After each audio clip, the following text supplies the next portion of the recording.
go to desktop on your laptop and PC. Then type control panel on the search box and then go to control.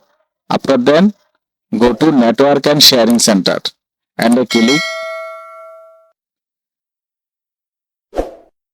After clicking, go to change adapter setting and click. After clicking, show this interface on your screen.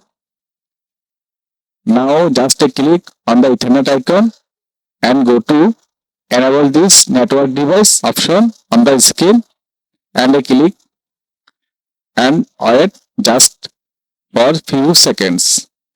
After few seconds, the Ethernet connection is enabled.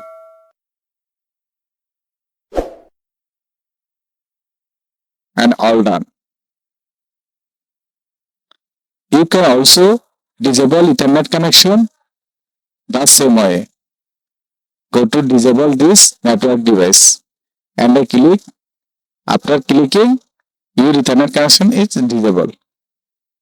You can also enable and disable the Ethernet connection on put your mouse point on the Ethernet icon and right button click, enable and disable choosing. Thank you. I hope you have all clear. If you like this video, please subscribe my channel. Thank you for watching. Allah Hafiz.